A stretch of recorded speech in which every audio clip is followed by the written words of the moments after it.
Hello दोस्तों, Vicky motivation channel में आपका स्वागत है। दोस्तों, एक बार की बात थी जब स्वामी विवेकानंद जी एक पानी के जहाज़ में यात्रा कर रहे थे और उनका एक दोस्त भी था जो यात्रा कर रहा था। तो यात्रा के दौरान स्वामी विवेकानंद जी जब भी कहीं जाते थे तो वहाँ पढ़ना स्टार्ट कर देते थे। स्वामी विवेकानंद जी की ये आदत एक ऐसी आदत बन चुकी थी कि दुनिया की सबसे अच्छी आदत बन चुकी थी, जिसकी वजह से ये जाने गए। स्वामी विवेकानंद जी देश विदेश तक जाने गए। स्वामी विवेकानंद जी अपने जीवन में बहुत सफल हुए। ये अपने जीवन में इतने सक्सेसफुल हुए कि इन्हें दुनिया में अपना नाम लिख डाला। तो स्वामी विवेकानंद जी की कहानी से हम बहुत कुछ सीख सकते हैं।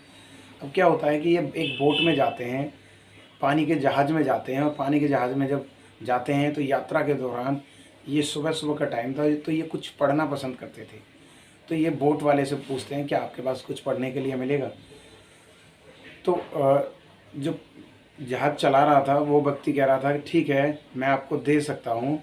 मेरे पास एक अखबार है जो मैंने अभी सुबह सुबह लिया है, पर मैं इसे बिना पढ़े किसी को नहीं देता हूँ, पर आपको दे देता हूँ।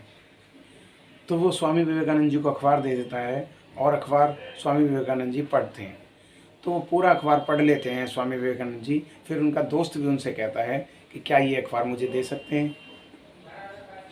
तो स्वामी विवेकानंद जी अपने दोस्त को अखबार दे देते हैं और वो फिर पढ़ना स्टार्ट कर देते। जब वो पढ़ना स्टार्ट करता है तो क्या होता है कि हवा आती है और थोड़ी सी आंधी आती है, और आंधी में वो अखबार उनके हाथ से छूट जाता है और पानी में गिर जाता है। जब पानी में अखबार गिर जाता है तो जो जहाज़ चला रहा होता है वो मालिक बहुत चिल्लाता है और काफ़ी उन्हें वो तासता है कि भाई मेरा अखबार गिर गया है, अब मैं कैसे करूँगा, क्योंकि पढ़ने का वो भी काफ़ी शौकीन था। अब स्वामी विवेकानंद जी एकदम उनसे एक चीज़ कहते हैं कि आप नाराज़ न होइए, आप एक काम कीजिए, क्या आपके पास एक कॉपी और पेन है? तो वो कहते हैं हाँ मेरे पास है। ठीक है, आप मुझे कॉपी और पेन दीजिए, मैं आपको अखबार दे देता हूँ। तो वो कॉपी और पेन देते हैं और वो जो भी उस अखबार में लिखा हुआ था वो सारा कुछ उस कॉपी और पेन में लिख देते हैं। कॉपी और पेन लिख करके उन्हें दे देते हैं और कहते हैं ये लीजिए आपका अखबार। अब वो जो अखबार में लिखा हुआ था वही और कॉपी और पेन पर लिख दिया था। अब भी ये देख करके जो जहाज चला रहा होता है बड़ा चकित रहता है कि ऐसे कैसे हो सकता है कि जो भी अखबार में लिखा हुआ है वो सारी चीज़ें एक इंसान को याद हो जाएं और वो लिख दे। बड़ी हैरानी की बात तो ये थी कि उन्होंने स्वामी विवेकानंद ने वो सारा अखबार लिख दिया। अब वो चक्कर रह जाता है, तो ऐसे कैसे होता है?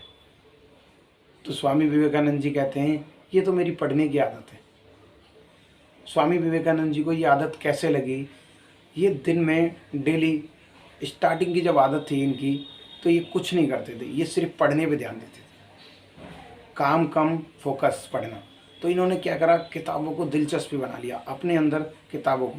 और अगर आप भी चाहते हैं कि आप स्वामी विवेकानंद जी की तरह कुछ कामयाब या सक्सेसफुल इंसान बने, तो आपको भी एक 10 मिनट की आदत अपने जीवन में डालनी होगी। ज़्यादा ना सही तो 10 मिनट आप अपने लिए किताब पढ़ने की आदत बनाएं। वो 10 मिनट की आदत आपको कब 1 घंटे में कन्वर्ट हो जाएगी आपको पता भी नहीं चलेगा, और आपका जीवन कैसे बदलता चला जाएगा ये आप खुद अपने तजुर्बे को लोगों को बताएंगे। जैसे स्वामी विवेकानंद के जीवन में वो पढ़ने की जो आदत थी उन्हें एक सफलता की तरफ ले गई। उन्होंने अपने ज्ञान के भंडार से दुनिया को जगाया। ऐसे आप भी अपने ज्ञान के भंडार से दुनिया को जगा सकते हैं। आपको सिर्फ 10 मिनट पढ़ने की आदत डालनी है। वो 10 मिनट 1 घंटे तक लेके जाएगी, और 1 घंटा 2 घंटे तक लेके जाएगा, 2 घंटा वो 6 घंटे तक बनाएगा, और वही आदत आपके जीवन में आपको सफल बनाएगी। दुनिया में कुछ भी चीज़ ऐसी नहीं है जो आपको सफल ना बना सकें। सफल बनानी है तो वो आपकी आदतें हैं, जो आपके जीवन में आपकी आदतें आपको आगे तक लेके जाएंगी। आपको अपनी आदतों पर ध्यान देना है, किसी और चीज़ों पर ध्यान देने की ज़रूरत नहीं है। सोशल मीडिया पर जाकर अपना टाइम वेस्ट करने की ज़रूरत नहीं है। सिर्फ अपनी आदतें बनाएं। आदतें ही आपके जीवन में सफलता लेके आ सकती हैं आपके जीवन में।